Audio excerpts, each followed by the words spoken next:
Hi friends, എല്ലാവർക്കും സുഖമല്ലേ? അൽഹംദുലില്ലാ, എനിക്കും സുഖമാണ്. ഇന്നും നല്ല കിടിലൻ രുചിയിലുള്ള മുളകറിയുടെ റെസിപ്പി ആയിട്ടാണ് വന്നേക്കുന്നത്. ഞങ്ങളുടെ നാട്ടിൽ ഇതിനെ പുളിമുളക് എന്നും പറയും. വീഡിയോ സ്കിപ്പ് ചെയ്യാതെ മുഴുവനായി ഒന്ന് കാണണം. കൂടാതെ എൻ്റെ ചാനലൊന്ന് സബ്സ്ക്രൈബ് ചെയ്യും, ഷെയർ ചെയ്യും, കമൻറ്റ് ചെയ്യും കൂടി വേണം. അപ്പോൾ welcome back to my channel.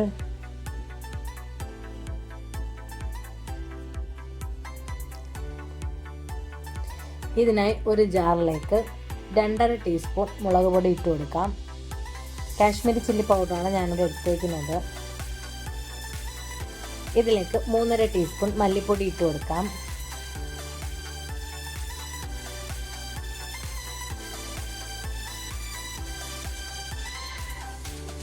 അര ടീസ്പൂൺ മഞ്ഞൾപ്പൊടി ഇട്ട് കൊടുക്കാം.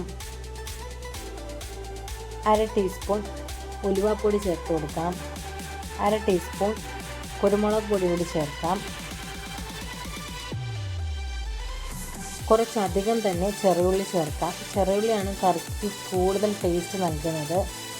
ഒരു നാരങ്ങ വലുപ്പത്തിൽ പുളിയും കൂടെ ഇട്ട് കൊടുക്കാം. ആവശ്യത്തിന് ഉപ്പും കൂടി ചേർക്കാം. ഇനി അരയ്ക്കാൻ ആവശ്യമായ വെള്ളം കൂടി ഒഴിച്ചു കൊടുക്കാം.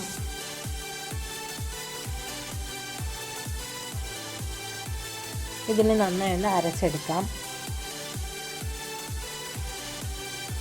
നന്നായി അരച്ചെടുത്തിട്ടുണ്ട്. നല്ല പേസ്റ്റ് രൂപത്തിലായിട്ടുണ്ട്. ഇനി ഇതൊരു ചട്ടിയിലേക്ക് ഇട്ട് കൊടുക്കാം. ചട്ടിയിൽ വെക്കുന്ന കറികൾക്കൊരു പ്രത്യേക ടേസ്റ്റാണ്, പ്രത്യേകിച്ചും മീൻ കറി, മുളക് കറി ഒക്കെ.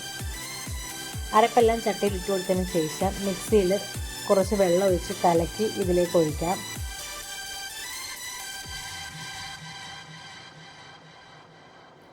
ഇതിന് നന്നായി ഒന്ന് മിക്സ് ചെയ്തെടുക്കാം.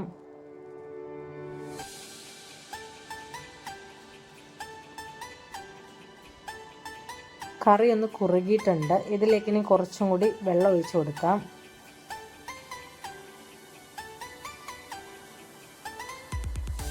ഇനി ഇതിലേക്ക് 2 മീഡിയം സൈസ് തക്കാളി ഇട്ട് കൊടുക്കാം. കുറച്ച് കറിവേപ്പിലയും കൂടി ഇട്ട് നന്നായി ഒന്ന് തിളപ്പിക്കാം. തക്കാളിയൊക്കെ ഒന്ന് വെന്ത് വരണം.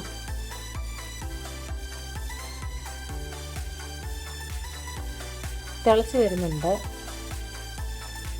കറി നന്നായി ഒന്ന് തിളച്ച് ഒന്ന് പറ്റി വരണം. ഇതിലേക്ക് ഇനി മീൻ ഇട്ട് കൊടുക്കാം. ഞാനിവിടെ എടുത്തേക്കുന്നത് ചാള മീനാണ്. ഇതിനെ മത്തി എന്നും പറയും. മുളക് കറി ഉണ്ടാക്കുന്ന അന്ന് ഉപയോഗിക്കുന്നതിനെക്കാട്ടി നല്ലത് പിറ്റേ ദിവസം ഉപയോഗിക്കുന്നതാണ്. ഓരോ ദിവസം കഴിയും തോറും മുളക് കറിക്ക് ഒരുപാട് ടേസ്റ്റാട്ടോ. എൻ്റെ വീട്ടിൽ കറി തീരാറായ ചട്ടിയിലേക്ക് തലേന്ന് വെള്ളത്തിലിട്ട് വെച്ച് ചോറിട്ട് നന്നായി ഒന്ന് കുഴച്ചെടുക്കും. ചുട്ട ഉണക്കമീനും കാണും. ഞങ്ങൾ 3 പേരെയും ചുറ്റിലിരുത്തി എൻ്റെ ഉമ്മ ഞങ്ങൾക്ക് 3 പേർക്കും വാരിത്തരും. ഓരോ ഉരുളയ്ക്കും എന്ത് രുചിയാണെന്നറിയാമോ? അല്ലെങ്കിൽ ഉമ്മമാർ വാരിത്തരുമ്പോൾ ഒരു പ്രത്യേക ടേസ്റ്റ് തന്നെയാണ്. ഇത് പറയുമ്പോൾ ഇപ്പം തന്നെ എൻ്റെ വായിൽ വെള്ളം വരുന്നു.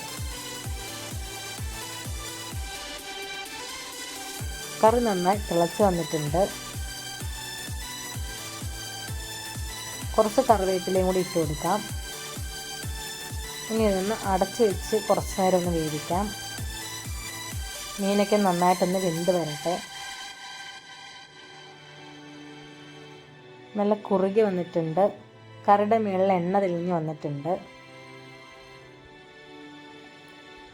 ഇനി ഇതിലേക്ക് കുറച്ച് പച്ച വെളിച്ചെണ്ണയും കൂടി ചേർത്ത് ഇറക്കാം. കറി റെഡി ആയിട്ടുണ്ട്. സൂപ്പർ റെസിപ്പിയാണ്. തീർച്ചയായും എല്ലാവരും ഒന്ന് ട്രൈ ചെയ്ത് നോക്കണം. കൂടാതെ നിങ്ങളുടെ ഫീഡ്ബാക്കെല്ലാം എനിക്ക് കമൻറ്റ് ചെയ്യണം. മറക്കാതെ എൻ്റെ ചാനലൊന്ന് സബ്സ്ക്രൈബ് ചെയ്യും, ലൈക്ക് ചെയ്യും, ഷെയർ ചെയ്യും, കമൻറ്റ് ചെയ്യും കൂടി വേണം. അപ്പോൾ അടുത്ത വീഡിയോ ആയിട്ട് വരുന്നത് വരെ Tata, bye bye. Thanks for watching.